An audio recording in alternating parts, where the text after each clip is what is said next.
I always feel, that Segun Odegbami most of the time, what word can I use now? Underestimated, if I can use that word, because several times, even domestically, right here in the country, he's tried several times to vie for the position of the NFF, but quote unquote some powers that be like, hey, you can't get there. We don't want you to get there, and this thing keeps going back and forth. So what's the guarantee now that he's going to get that support? I kind of disagree with you about powers that be. What it is it's politics, right? Yeah. And you need to. It's like cooking a soup. You need to put all your ingredients in place. So I think maybe Big Sheikh had not done some of the things that he should have done. He has brain. We've seen it. So to speak. Yeah, you need to do a lot of networking. You need to do a lot of lobbying and all of that. Maybe he's not been able to pull enough votes to his own side. But going for the FIFA seat, it might just be the massive thing that he's been waiting for all his life. He's done well as a footballer. He's done well as an administrator.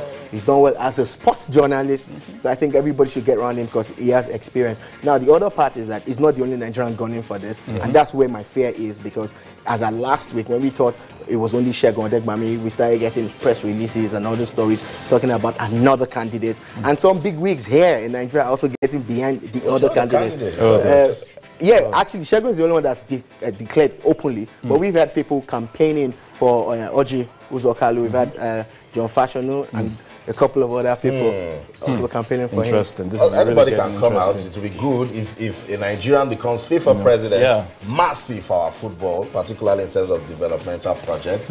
But my talk to the NFF this morning is they need to stand behind their own. Yeah, they need to respond to the letter of Segun Odegbami. He has complained that he has written to the NFF, and till tomorrow, no response from them. So that's why I say the support from the NFF. How are we sure it's going to come? The thing about that is that you guys should go back a few months and remember that during the election that Blatter won, and Nigeria was one of the few countries that was so vocal. We came out on air to say, look, it's Blatter or no one else.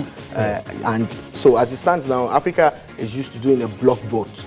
So I think maybe the NFF are still consulting with the other federations, and they might just be coming up with something we don't know, because I've not really heard of another African name being thrown into the mix. So let's not knock the NFF yet. Maybe they're still trying to get it done. Maybe. All right, we'll see how it all pans out in the coming days and weeks. Let's talk about the UEFA Champions League now, shall we? Big games, of course, played yesterday. It's no longer news that for the English teams, well, I fear for England, because if they don't do well this season, it might have their consequences for next season. But there you have the results on the screen there. Bata Borisov 3-2 winners over, guess who? Roma. Interesting. Barcelona, they had to wait until the 81st minute, to turn it around. Sergio Roberto and Luis Suarez, because it looked like Bear were going to run away with it. But 2-1 it finished at the Camp Nou. Arsenal, of course, losing 3-2 to Olympiacos at home. Bayern Munich 5-0 winners over Dinamo. FC Porto doing the job there over Jose Mourinho, so not a perfect homecoming for him. 2-1. Maccabi Tel Aviv, whipping boys for me in their group, losing 2-0 to Dinamo Kiev. Lyon, of course, I also thought Lyon was going to give Valencia a run for their money, but as it turned out, they ran away 1-0 winners on the night. And Zenit St. Petersburg 2-1 winners over Ghent. So, Shola, amazing results out there, and I know everybody wants to talk about what happened to Arsenal and everything. But if we take it in perspective, we look at it, Arsenal have always been a team that plays well.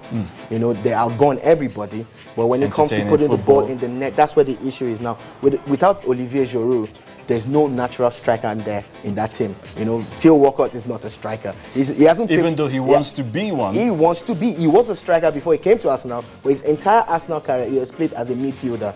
Okay, so now you're playing him as a false 9 or a 9. You have Campbell on the bench, who is a greenhorn, so to say. There's no Giroud. So this is the real problem. People were like, Wenger, you had money, you had time, and you bought only a goalkeeper.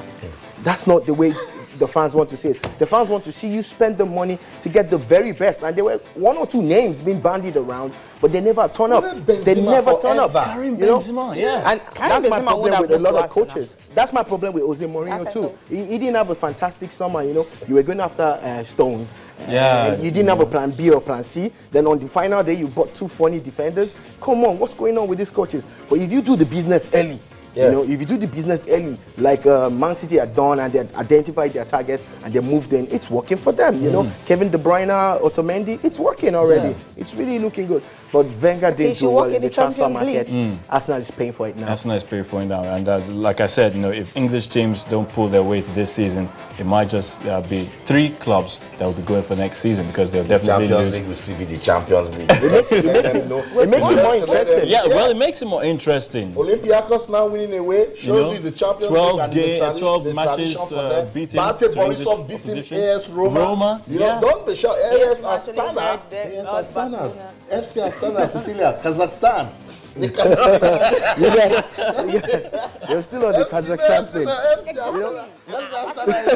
Kazakhstan. It's just their football is developing. They can also create an upset, and who knows, they can beat Galatasaray. Exactly. Okay, let's see how that one's gonna go. Malmo, Real Madrid, Shakhtar Donetsk, PSG, CSK Moscow, and PSV Eindhoven. Manchester United and Wolfsburg. That's the big game I'm looking forward to. Astana, Austin's club, and Galatasaray, Atletico Madrid and Benfica, Mönchengladbach, and of course Manchester City and Juve and Sevilla. Wow, that's the game to watch it for. Manchester City might just pick up their first win here today, but they can't I think they need to believe in themselves in the Champions League. They're letting it. Oh, we are still new. But you to have this Champions League competition. winners We're in that still team. new You have guys that competition. have won Champions League, won Europa Leagues, won World Cups. What they need to do is really take a look at their midfield. You know, see, the action happens with Yaya Toure and now Kevin De Bruyne. So if you cannot get a good blend, you know, you still have Silva somewhere in the wings and everything. City have the best squad on paper. Yes. Depth. So, no club comes close to Manchester City. So you start to wonder, like, what was he thinking putting Hart on the bench? He was thinking about the Champions League. Yeah. So he tried it with the...